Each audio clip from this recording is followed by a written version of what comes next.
Assalamualaikum warahmatullahi wabarakatuh. Hamdan wa syukran liman qala fi kitabihil karim wa huwa astaqul qailin. A'udzu billahi minasyaitonir rajim. Bismillahirrahmanirrahim. Awalam nu'ammirkum ma yatadzakkaru fihi man tadzakkara wa ja'akumun nadhir. Shadaqallahul adzim. Amma ba'du. Hadirin ma'asyiral muslimin hafizakumullah. Sore ini melanjutkan bab anjuran selalu menambah bekal kebaikan di akhir kehidupan.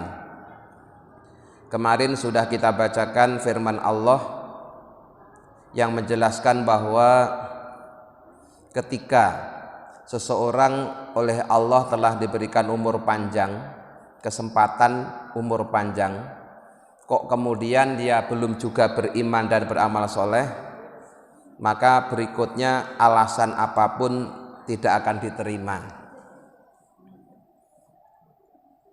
Wa ammal ahadisu, adapun beberapa hadis, fal awalu, maka yang pertama, an Abi Hurairah, diriwayatkan dari Abi Hurairah radhiyallahu anhu, semoga Allah selalu meridhoinya.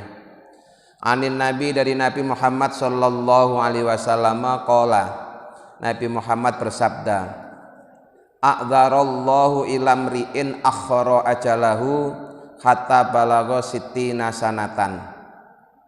A'dzara, memberikan udzur, artinya Allah masih menerima alasan. A'dzara, memberikan udzur atau menerima alasan sapa Allah ilamri'in, pada seseorang, akhara, yang Allah telah mengakhirkan ajalahu, ajalnya, hatta balago, sampai ajalnya itu sampai sitina 60 sanatan, tahunnya. Seseorang oleh Allah diberikan alasan yang bisa diterima sampai orang itu berumur 60 tahun. Artinya kalau sudah umur 60 tahun kemudian dia masih juga beralasan, maka alasan itu tidak diterima. Makanya kemarin Ibnu Abbas dan juga ulama-ulama ahli tahqiq ketika menafsirkan firman Allah, awalam nu'ammirkum ma yatadzakkaru fihi man tadzakkara, itu maknanya adalah, bukankah kami telah memberikan umur kepada kalian 60 tahun. Artinya Allah memberikan kesempatan sampai umur 60 tahun masih diterima alasan-alasan yang dia kemukakan. Tapi di atas 60 tahun alasan apapun sudah tidak diterima. Asani, hadis yang kedua, an Ibnu Abbasin, diriwayatkan dari Ibnu Abbas radhiyallahu anhuma, semoga Allah meridhoi Abbas dan Ibnu Abbas. Qala, Ibnu Abbas berkata, karena adalah sapa Umarun, Sayyidina Umar radhiyallahu anhu, semoga Allah meridhoinya, yudkhiluni, telah memasukkan aku, ma'asyahi badrin, bersama kelompok sahabat-sahabat senior yang ikut perang Badar. Faka'anna ba'dhum, maka seakan-akan sebagian senior ahli Badar, wajada, mendapati, fi nafsi, dalam hatinya. Faqala, kemudian senior ahli Badar itu berkata, tapi berkata dalam hati, lima yadkhulu hadza, mengapa Umar memasukkan anak muda ini ma'ana, bersama kami, walana, sedangkan kami memiliki abnaun, beberapa anak muda, misluhu, yang menyamainya. Artinya begini, di zaman Khalifah Umar bin Khattab itu Umar membentuk tim musyawarah yang terdiri dari para sahabat senior. Kebanyakan anggotanya adalah orang-orang yang sudah tua. Mungkin kalau sekarang ya usianya sekitar 60 tahun. Kemudian Ibnu Abbas ini salah seorang sahabat Nabi yang usianya itu mungkin masih sekitar 30 tahun. Tapi kemudian Ibnu Abbas ini oleh Sayyidina Umar dimasukkan dalam tim musyawarah yang anggotanya para senior ahli Badar tadi. Maka ketika itu ahli Badar, yaitu para senior yang ikut perang Badar, dalam hati itu merasa tidak enak. Tapi dia tidak berani berkata, mengapa anak yang masih muda kok digabungkan dengan kita-kita yang sudah tua? Padahal usia dia kan baru sebaya dengan usia kita, anak-anak kita. Jadi kalau ahli Badar itu usianya sekitar 60 tahun, Ibnu Abbas ketika itu usianya masih sekitar 30 tahun. Jadi Ibnu Abbas usianya sebaya dengan anak-anak sahabat Nabi yang dulu ikut perang Badar. Tapi oleh Sayyidina Umar, Ibnu Abbas digabungkan dalam kelompok tersebut, kelompok senior. Faqala Umar, kemudian Umar berkata, melihat gelagat yang tidak enak, ya, itu Umar berkata, innahu min haitsu alimtum, sesungguhnya Ibnu Abbas ini adalah orang yang berasal sebagaimana yang kalian ketahui, yakni dia termasuk keluarga dekat Nabi. Dari sisi umur memang masih muda, masih 30-an, sebaya dengan anak-anaknya para sahabat yang ikut perang Badar. Tetapi karena dia keluarga dekat Nabi, anak pamannya Nabi, maka ketika Ibnu Abbas ini dimasukkan dalam kelompok tim musyawarah para senior ini, tidak ada yang berani protes. Hanya dalam hati saja mereka bertanya-tanya apa alasannya Umar memasukkan Ibnu Abbas yang masih muda, yang masih sebaya dengan anak-anak kita dalam kelompok kita. Fata'ani, kemudian Sayyidina Umar mengundang atau memanggil kami, kata Ibnu Abbas, zata yaumin, pada suatu hari, fa'adkhalani, kemudian memasukkan aku ma'ahum, bersama senior ahli Badar. Suatu hari pas para senior ahli Badar itu sedang rapat atau sedang musyawarah, Ibnu Abbas itu oleh Umar diundang untuk gabung dalam musyawarah tersebut. Fama ra'aitu, maka aku tidak melihat, annau, bahwasanya Umar da'ani, mengundangku, yauma idin, pada hari ini, illa liyurahum, kecuali agar mereka mengenaliku, untuk memberitahu kepada mereka. Itu dugaan Ibnu Abbas. Oh, saya diundang, barangkali saya sebagai anggota baru, sebagai orang yang muda, dikenalkan kepada para senior. Itu dugaan Ibnu Abbas. Ternyata tidak. Faqala, kemudian Umar berkata, ma taqulna fi qaulillahi ta'ala, apa pendapat kalian tentang firman Allah Ta'ala, idza jaa nasrullahi wal fath, idza jaa, tatkala telah datang apa nasrullahi, pertolongan Allah, wal fathu, dan kemenangan, maksudnya direbutkan Makkah oleh umat Islam.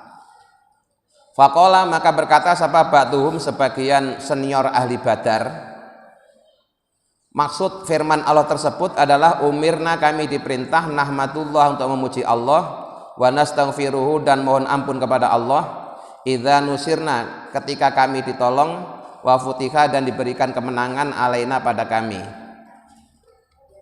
Ketika Umar mempertanyakan apa pendapat kalian tentang firman Allah, idza jaa nasrullahi wal fath, itu salah seorang dari anggota senior perang Badar berkata bahwa maknanya adalah kami diperintah oleh Allah untuk memuji Allah dan beristighfar kepada Allah ketika Allah telah menolong kami dan memberikan kemenangan kepada kami.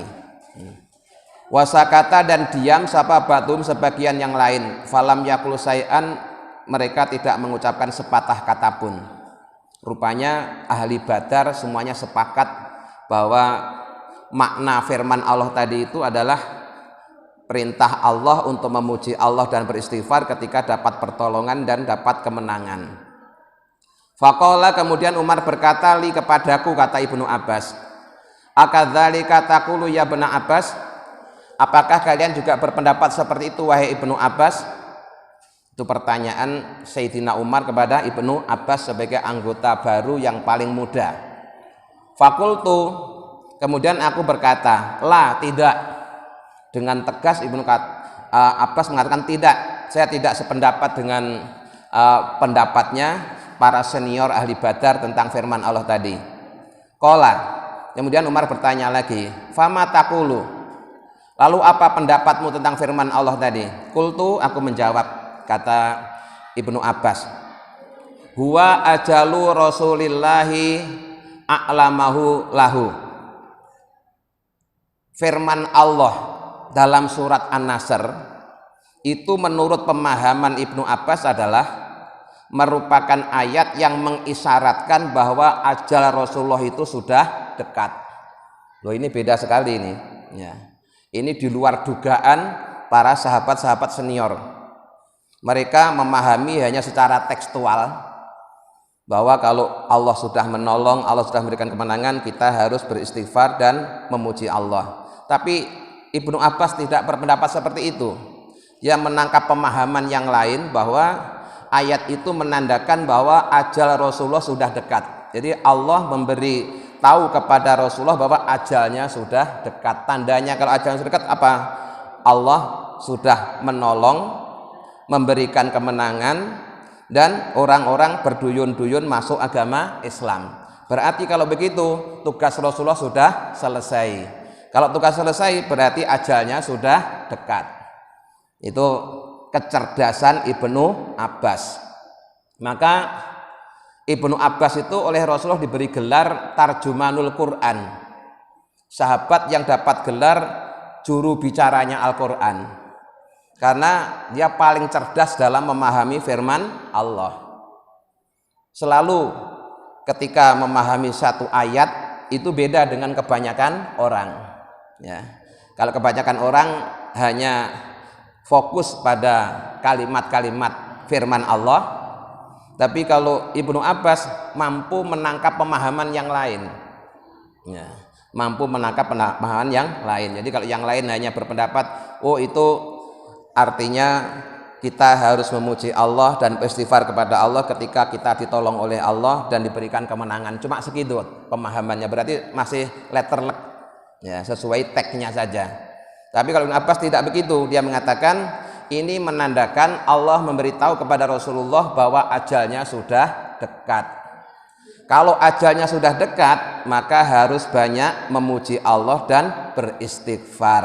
Nah, idza jaa, ketika telah datang apa nasrullah, pertolongan Allah, wal fathu, dan kemenangan, wadzalika, dan yang demikian itu merupakan berita alamatu ajalika, yang menjadi tanda dekatnya ajalmu. Fasabbih, maka bertasbihlah, bihamdi rabbika, dengan memuji Tuhanmu, wastaghfirhu, dan beristighfarlah kepada Tuhanmu. Innahu, sesungguhnya Tuhanmu, karena adalah dia tawwaban, zat yang maha menerima taubat. Nah, itu penjelasan dari Ibnu Abbas. Faqala Umar radhiyallahu anhu, maka mendengar pendapat Ibnu Abbas tadi, Umar berkomentar, ma'a'lamu minha illa ma taqulu, aku pun juga sependapat denganmu. Artinya Sayyidina Umar lebih cocok dengan pendapatnya Ibnu Abbas, berbeda dengan pendapatnya kebanyakan ahli Badar, bahwa surat An-Nasr itu menunjukkan, memberikan isyarah bahwa ajal Rasulullah sudah dekat, ditandai, ya, Allah telah menolong, memberikan kemenangan, Mekah dikuasai oleh umat Islam, kemudian orang berbondong-bondong memeluk agama Islam.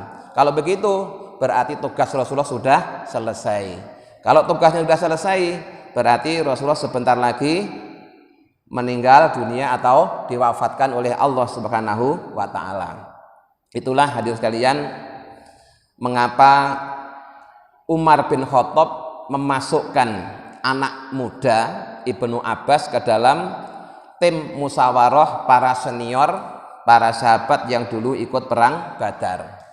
Akhirnya sejak peristiwa itu sahabat-sahabat senior itu sudah tidak ada unek-unek lagi, ya, sudah tidak ada rasa tidak suka, karena dia sudah tahu alasannya bahwa Ibnu Abbas itu memang orang yang sangat cerdas dalam memahami firman Allah. Sampai Rasulullah saja memberikan gelar Tarjumanul Quran.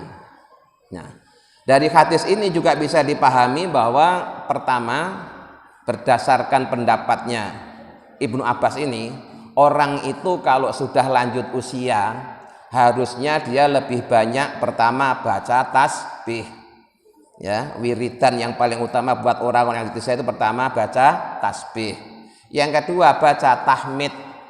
Jadi, kalau dilafatkan menjadi subhanallah walhamdulillah, ya. Kemudian yang ketiga istighfar, yaitu astagfirullah, terus disertai dengan bertaubat. Dan istighfar itu bagian dari taubat. Jadi kembali ke judul dalam bab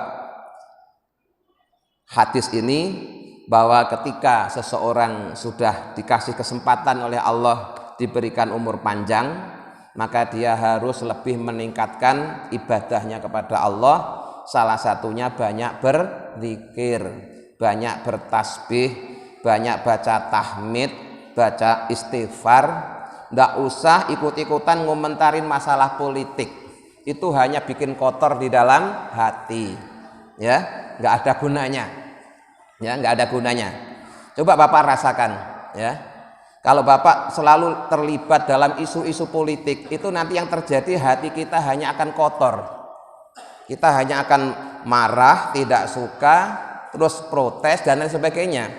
Padahal itu semuanya tidak bermanfaat apa-apa buat kita. Kita yang sudah tua lebih banyak bertasbih, bertahmid, beristighfar. Itu yang paling utama. Dan itu yang dianjurkan oleh Allah. Soal isu-isu politik biar diurusi sama yang muda-muda aja lah, ya. Biar diurusi sama yang muda-muda saja. Rasulullah sendiri ketika tugas dakwah sudah selesai, aktivitasnya adalah banyak berzikir, bertasbih, bertasmid, dan beristighfar. Mudah-mudahan kita bisa meneladaninya. Amin ya rabbal alamin. Bismillahirrahmanirrahim. Asyhadu an la ilaha illallah, astaghfirullah, nas'alukal jannata wa na'udzubika minan nar. Allahumma innaka afuwun tuhibbul afwa fa'fu anna ya karim. Assalamualaikum warahmatullahi wabarakatuh.